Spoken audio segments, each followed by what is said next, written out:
para dar início à primeira palestra dessa noite com o tema Pets, Cuidados e Convivência com os Animais de Estimação, convidamos a senhora Ingrid Bueno Ataíde Machado, vice-presidente da CRMV-GO. Boa noite a todos. Minha primeira experiência com animais em condomínio, eu tinha cerca de 9 anos de idade. Meu sonho, não tem tanto tempo assim, hein, gente? Meu sonho realmente era ter um cãozinho e quando fui atendida, o nosso síndico, que era um militar, fez toda uma situação que não poderia haver animais no prédio, não era permitido e minha mãe precisou entrar em um embate para que isso fosse resolvido. Hoje isso já é passado. Eu acredito que todos aqui que trabalham em condomínio já saibam que essa situação já não é mais aceita. Então, os animais em condomínio são realidade. Mas, ao mesmo tempo, é preciso observar regras de convivência e conduta. Então, eu sou médica veterinária, eu adoro animais. Hoje não tenho, sorte da Kátia, né, que não precisa se preocupar com isso. A Kátia é administradora do meu condomínio. É um prazer ter você aqui, Kátia. Mas eu, como defensora dos animais e como médica veterinária, eu advogo exatamente pelas regras de convivência. Antigamente os condomínios tinham 10 andares, no máximo 4 apartamentos por andar, eu acho que era muito mais simples. E hoje eu vou de repente conversar lá com o André no condomínio dele, eles têm mais de 1000 pessoas, eles têm 3 torres, eles têm mais de 100 unidades com animais. Em algumas você pode ter 2, 3 animais de estimação. E nós poderíamos falar aqui horas e horas sobre essa situação e esse relacionamento, mas eu vou escolher 3 pontos principais. Nós vamos falar sobre sanidade, vamos falar sobre comportamento e sobre o relacionamento humano e animal. Vou começar por esse último até rapidamente, porque se por um lado eles são uma realidade, por outro eles também mudaram o status de antigamente. Hoje eles são entes familiares, eles não vivem mais 3 a 5 anos, eles vivem 15, 17, 18. E também não é correto dizer que são filhos, crianças ou bebês. Não, mas eles vivem com a família, eles coabitam por esse tempo e o status de proximidade é de um ente familiar. Não precisamos aqui pensar em denominações. Então, o respeito que nós temos que ter por essa relação é de relação com um ente familiar. Às vezes ele é mais próximo do que aquele primo que a gente nem convive tanto. E o animal em uma família, ele é o sentinela. A gente sabe que a violência contra as pessoas, em muitos casos que acontecem até por sociopatas, se inicia na infância com animais. Nós percebemos nos casos de agressão à mulher, agressão à criança, que muitas vezes essa agressão iniciou em um animal. E se um animal está em risco, um ser humano está em risco bem próximo. Se um ser humano está sendo agredido, um animal está em um risco bem próximo. Então eu peço a vocês que observem qual é a relação das crianças com esses animais, porque se tem uma agressividade sendo redirecionada ali, talvez ele não possa redirecionar ao adulto, e dos adultos para com os animais, porque isso a gente está falando em bem-estar, em convivência das pessoas, dos condôminos de vocês. Bom, observado esse ponto, vamos falar dos animais em si. Sanidade. Eu morei em um prédio em que o elevador, o tapete do elevador era infestado por carrapatos. Triste, terrível. Terrível para vocês, gerenciando um prédio desse, um elevador desse, terrível para os tutores dos animais, porque os carrapatos e as pulgas trazem doenças aos animais. Pior ainda, doenças que podem ser zoonoses, podem ser transmitidas também aos humanos. Então, um grande número de doenças dos animais podem ser transmitidas aos humanos. Como nós podemos cuidar disso? É preciso um controle. Hoje a gente tem, uma das bases é o fipronil, que era usado um carrapaticida muito eficiente também para o ambiente. Tem várias outras. Então, vocês precisam pensar em qual dedetização que será feita de maneira que seja segura para pessoas e animais. É preciso pensar nas doenças transmissíveis entre os animais. O síndico pode cobrar carteira de vacina? Eu acho que isso estando, não tem nenhuma legislação externa, mas isso estando na convenção do condomínio, pode e eu acho salutar.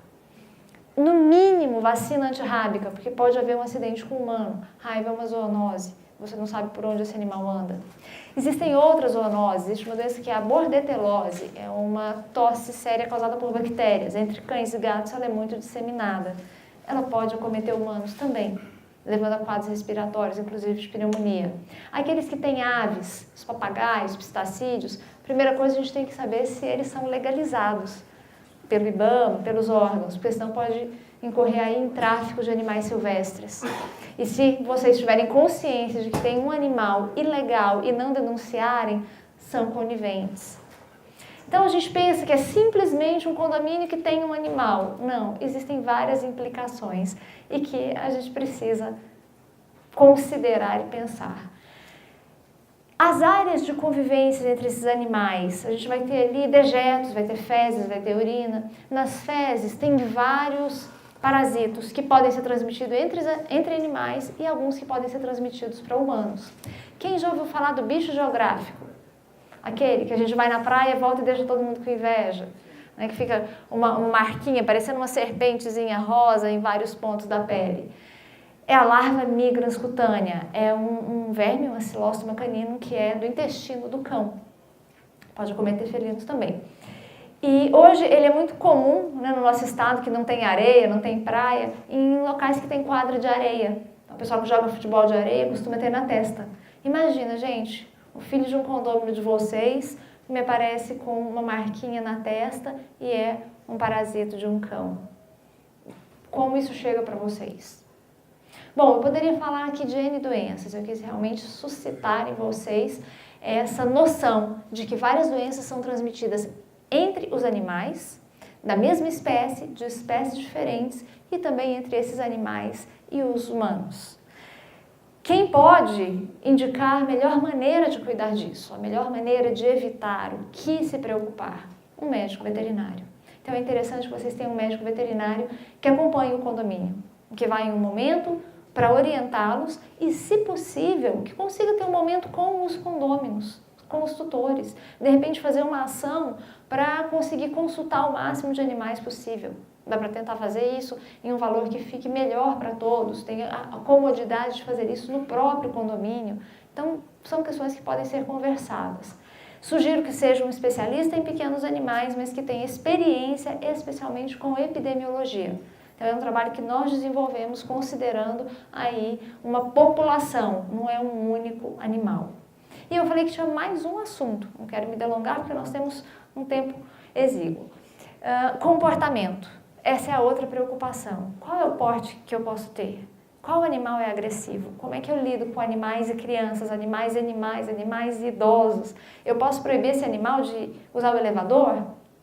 Bom, realmente você pode solicitar e permitir apenas que use o elevador de serviço. Já tive problema em condomínios que o cão teria que usar apenas a escada, mas era um animal de 12 quilos, a tutora não tinha como carregá-lo e ele tinha um problema de coluna sério. Então ele não poderia usar as escadas sob pena de paralisação da coluna. E aí então ele precisava ir para o elevador. E aí quais são as ideias? A gente usa um caixote para ele? Usa uma caixa? Usa um carrinho? São coisas que precisam ser pensadas, que podem ser pensadas. Ah, se um morador entra, o cão tem que sair? Bom, tem 2 elevadores no prédio. Esse morador pode optar por não usar o elevador em que o animal transita, ou pelo menos não naquele momento. Agora, o animal também não tem o direito, e o tutor não tem o direito que o animal dele saia pulando, lambendo, mordendo qualquer um dos condôminos, mesmo quem gosta de animal. Gente, sou médica veterinária, adoro animal, mas decididamente hoje eu não gostaria de que antes de chegar aqui algum animal tivesse carimbado minha roupa com a patinha. Não é adequado. Então são regras de convivência. Mas pior ainda do que isso, a agressividade. Quais são as raças agressivas? Hoje eu vejo em condomínios e apartamentos pequenos, cães de médio porte. Show, lindo, parece um ursinho. Os senhores sabiam que ele é um cão de guarda? É um cão territorialista. Territorialista quer dizer que se ele cismou que o território é dele e acabou. Aqui a gente tem só condomínios verticais e horizontais também. Os 2, ótimo. Nós tivemos uma juíza de um condomínio horizontal, uma questão que foi para uma juíza, e ela determinou que o show ficasse em uma área cercada, fechada. Para um animal territorialista, essa é a pior opção, porque a hora que eu fechei o recinto, é território dele. Eu dei a ele a noção que ele queria de limite. Se ele não tinha noção de limite, ele ainda tinha dúvida. Mas se eu fechei essa porta, ele fala, esse daqui é tudo meu. A hora que entrar alguém, acabou. Um elevador pode dar essa noção? Sim. Se esse cão chegou primeiro no elevador e você entra depois, você está entrando no território dele. Porque ele chegou primeiro. Ele não vai ter raciocínio para entender que o elevador é de todos os condôminos e ele não é o morador, né? Ele precisa de procuração para votar. Ele não vai pensar isso. Ele não tem esse raciocínio. Então, nós precisamos pensar nesses problemas. Nós podemos exigir que eles usem focinheira nas áreas comuns do prédio?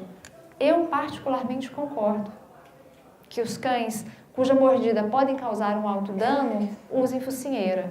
Quando eu falo isso, vocês estão pensando só em Rottweiler, né? Agora o Xoxô, porque eu dei a dica. Vou pensar nos pequenininhos também. Um Shih Tzu com uma mordida repetitiva pode causar lesões. Talvez até não tão graves. Aquele bem comunzinho, o Tekel, Dachshund, Cofap, que todo mundo chama, aquele salsichinha. Aquela raça, ela foi criada para correr atrás de pequenas presas e pegá-las na toca. Então, qualquer coisa que passe correndo por um deles, eles vão atrás. E a maneira como eles pegam essas pequenas presas é na face. Então, a gente vê uma criança passando, vamos falar até de uma criança menorzinha ainda, de 2 anos, correndo assim. Esse é o gatilho que ele precisa para falar, opa, é a presa. Vai correr e vai pular preferencialmente na face. É um cão pequeno, de menos de 10 quilos. Não é uma mordida de 1 tonelada como a de um Rottweiler, mas é uma mordida que, especialmente na face, vai causar um dano considerável. Então, quando vocês falarem que os cães têm que usar focinheira e coleira na área comum, os tutores não vão gostar. Não, mas o meu cachorro é manso. Ele é manso até que tenha um gatilho, que pode ser pela raça dele, pode ser por ele individualmente, pode ser pela criação que você deu. E se vocês disserem isso, podem ser contestados, mas se em uma palestra o médico veterinário disser isso vai ser ouvido de outra maneira. Coleira, segurança do animal e das pessoas. Da mesma maneira que alguém pode passar correndo e ele ir atrás, ele pode correr na garagem na frente de um carro. Não vou nem falar do que acontece na rua, na calçada, porque já não é mais problema de vocês, né? Seria dentro do condomínio, mas na rua esse animal pode ser atropelado. Então, coleira, sempre. E gato, gente? Não, gato tem 2 possibilidades. Ou eles não saem do apartamento, ou eles saem e usam coleira. Em condomínios horizontais, eles saem de casa. A gente não indica que gato saia de casa. É da natureza do gato, mas a gente resolveu domesticar, a gente resolveu mudar isso. Nos Estados Unidos, as casas têm viveiros ao redor. Então, esses gatos eles saem até por um túnel para esse viveiro. Ainda é demais a gente pedir isso, mas a gente pode começar a tentar conscientizar as pessoas. E se eles não se conscientizarem que este gato pode causar algum dano, algum transtorno na casa do vizinho, eles podem se conscientizar pela preocupação com as doenças, com as brigas e com aqueles vizinhos que venham a cometer um crime de tentar matar esses animais ou algum outro tipo de maus tratos. Então é preciso também conscientizar as pessoas e ensinar maneiras para que esses gatos não tenham hábito de caça, não tenham hábito de passeio. Então, primeira questão, castração. É uma questão consciente. Se a pessoa não tem um canil, não tem um gatil, é o melhor que ela faz. Então, pode-se falar em castração. Já ajuda muito, porque se você tem uma fêmea no cio, você vai ter todos os outros cães do prédio uivando, latindo, e toda a educação vai embora. Se você tem uma gata no cio, um transtorno para todo o condomínio. Então, uma vez que a gente consiga conversar sobre esses aspectos, ajuda bastante. Tem um programa de treinamento para esses animais, especialmente para os cães, para que não pulem, para evitar essas situações de correrem atrás do que eles pensam que são presas ou brincadeiras. Já evita bastante. Não, vocês não têm obrigação de fornecer isso, mas vocês podem proporcionar também um veterinário ou um comportamentalista, um treinador que vá ao condomínio e faça uma turma. Para os animais é muito bom pela questão da convivência e pela questão da obediência. Eu falo que o cachorro ele tem que ser igual aquela criança bem educada, que você oferece um pirulito, ele olha para o pai ou para a mãe assim, posso? Qualquer coisa que você fala, posso? Então, o animal feliz é assim, porque ele não tem capacidade de tomar decisões. Se você deixar ele tomar decisão sozinho, só vai sair bagunça. Mas se ele olhar para o tutor, qual é o comando? Assim funciona bem para todo mundo. Então, considerar esses aspectos é o que vai garantir uma boa convivência. Saber conversar com os moradores antes que os problemas ocorram é evitar problemas, é estar preparado, é saber que eles vão ter em vocês uma referência de como lidar com a situação. Vocês não vão ser simplesmente aquele administrador, aquele gestor que vem para atrapalhar, para perturbar, porque quem está sendo regulado, regulamentado, não gosta. O nosso conselho é um conselho de instrução e fiscalização. Quem menos gosta do conselho de veterinária? Os veterinários, porque eles não querem ser fiscalizados. Então, em um condomínio, vocês são excelentes, enquanto vocês estão aumentando a área de lazer, enquanto vocês estão diminuindo o preço do condomínio, mas na hora que tem alguma obrigação, alguma regra, aí todo mundo comenta. Então, o que mais nós podemos fazer? E outra coisa, uma coisa que eu já conversei com a André e Beatriz também, é toda uma questão de negociação. Então, se você vai negociar que eles não podem ir para qualquer elevador, eles não podem sair por qualquer entrada, o que eles podem? Qual é a entrada que eles podem usar? Segura. Qual é a área do prédio que eles podem transitar? Gente, eu não tenho como garantir que todos os animais serão carregáveis. Um pelo tamanho, pelo peso, pela idade do tutor. E eu preciso de um lugar que esses animais se exercitem. Um cão que não brinca, que não se exercita, late, pula, faz barulho, destrói coisas, rói o tapete do elevador. Então, se vocês tiverem uma área no condomínio que vocês possam designar para esses animais, a gente pode ver enriquecimento ambiental, seria como se fossem brinquedos, mas são possibilidades, objetos que possibilitam atividades para esses animais. Assim como para as crianças, a gente não tem uma brinquedoteca, não tem um parquinho, o animal também precisa. Ele é comparável a uma criança de 5 anos. Então, se a gente fosse falar aqui, seriam 1000 possibilidades. Eu passei uma manhã conversando com o André e Beatriz, nós não esgotamos o assunto. Mas a minha ideia para vocês era despertar para essa realidade. Os animais são, sim, moradores dos condomínios de vocês, certo? Moradores que têm muitos privilégios, porque hoje a pedagogia moderna diz que a criança não pode dormir na cama com os pais, porque fica mal acostumada, mas o cachorro dorme. Quero saber como é que explicam que o filho de pelo dorme e o filho sem pelo não. Como é que é isso dentro de casa? Então, vocês têm aí moradores que têm uma regalia maior do que as crianças do condomínio, maior do que os adolescentes do condomínio. E vocês precisam lidar com isso. A melhor maneira é ver a realidade de cada ambiente, de cada um de vocês, ver o perfil dos moradores, ver o perfil dos animais e chegar em uma solução juntos. Conjuntamente. Então, não sei se vocês já haviam pensado em todo esse universo, espero que vocês tenham perguntas, nós temos aqui um tempinho para respondê-las, e o que vocês precisarem, nós estamos à disposição, André e Beatriz podem passar o nosso contato a qualquer momento, e o que nós mais queremos é isso, é uma convivência harmoniosa, que seja satisfatória para os animais humanos e não humanos, porque essa é a intenção. Essa é a missão. Eles estão aqui, eles acabam nos servindo e nós temos que ter a responsabilidade de devolver uma boa vida para eles. Mas lembrando que não são todos que têm animais, não são todos que gostam de animais, mas essa convivência é possível. Muito obrigada e eu fico à disposição.